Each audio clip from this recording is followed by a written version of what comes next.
40,000 years ago, two types of human walked the same earth. They hunted the same animals, endured the same ice ages, stood under the same terrifying sky. One of them is gone. The other one is you. For decades, we told ourselves a comfortable story. We were smarter. We had better weapons. We simply outcompeted them the way a new iPhone makes the old one feel useless overnight. But a study published just this year in Quaternary Science Reviews is quietly dismantling that story. It turns out the real reason Neanderthals vanished might have nothing to do with intelligence or weapons or even climate. It might be about something far more human and far more relevant to your life right now. It's about who you know. Let's start with what we actually know about Neanderthals, because most of what you've been told is wrong. They weren't hunched over brutes grunting in caves. Neanderthals had larger brains than we do on average. They made tools. They buried their dead, possibly with flowers. They created pigment-based art. They interbred with our ancestors, which means right now, if you're of non-African descent, roughly 1 to 2% of your DNA is Neanderthal. They weren't primitive. They were cousins. And they had already survived multiple ice ages before we showed up. Hundreds of thousands of years of glacial hell, collapsing ecosystems, volcanic winters, and Neanderthals made it through all of it. So why, specifically around 40,000 years ago, did they disappear? The old answers don't hold up. Climate change? They'd survived worse. Disease from contact with us? Possible, but hard to prove. We killed them? Some conflict, sure. But archaeological evidence for large-scale warfare is thin. We outbred them? Close, but that still doesn't explain the timing.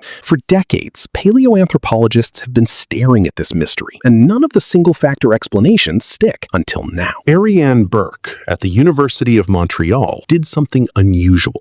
Instead of asking what killed the Neanderthals, she asked a different question. What kind of landscape were they working with? Her team adapted models normally used in conservation biology, the kind scientists use to track why an endangered species in one forest patch survives while a neighboring population collapses, and applied them to prehistoric humans. They mapped habitat suitability, where Neanderthals could thrive, where Homo sapiens could thrive, how those zones shifted as the climate lurched between warm and cold phases across 60,000 to 35,000 years ago. And here's what they found. The Neanderthals had habitat. The land was there, but their populations existed in isolated patches, particularly in Eastern Europe. Small groups separated by geography, not well connected to each other. When a local catastrophe hit, a brutal winter, a disease outbreak, a failed hunt, those isolated groups couldn't recover. There was nobody to call, no backup, no reinforcements. Homo sapiens, meanwhile, had built something different.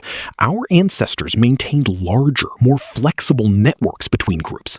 When one community was struggling, others could send resources, knowledge, or people. When a route closed, there were alternatives. The network had redundancy built in. In computer science, we'd call this resilience. In survival terms, it's the difference between life and extinction. As Burke put it, human survival has always depended not just on intelligence and technology, but on our fundamental ability to forge and maintain connections. This isn't a coincidence. This isn't luck. The human capacity for large-scale social bonding is one of the most extraordinary biological adaptations that has ever evolved. Anthropologist Dunbar famously found that our neocortex, the thinking part of our brain, is sized almost perfectly for managing a social network of around 150 people. This is Dunbar's number, and it shows up everywhere, in hunter-gatherer villages, in Roman military units, in the average person's real social circle today. But beyond those 150, our ancestors built networks of networks, alliances between tribes, trade routes, shared rituals that created trust between strangers. A traveler from one group could arrive at another group's fire and be welcomed because they shared a story, a symbol, a belief. Neanderthals almost certainly had strong bonds within their small groups. Evidence suggests they cared for injured members, fed the elderly. Real compassion, real community. But the evidence suggests their between-group networks were weaker, more fragile, less far-reaching. And when the Ice Age climate became unpredictably violent,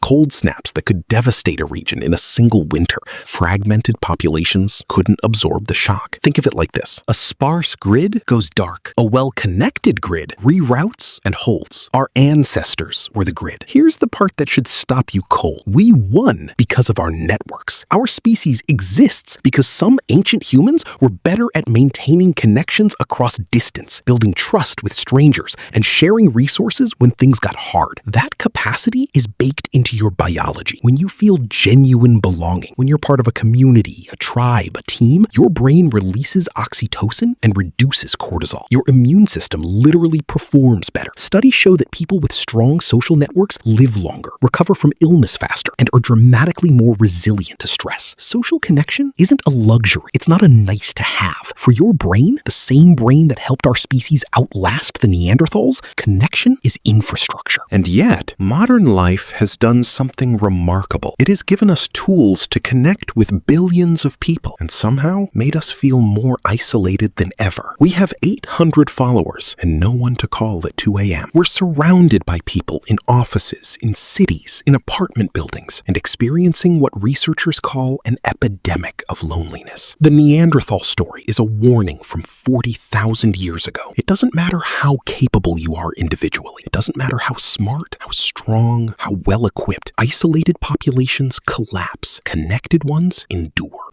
Neanderthals didn't vanish because they were weak. They vanished because the world became unpredictable.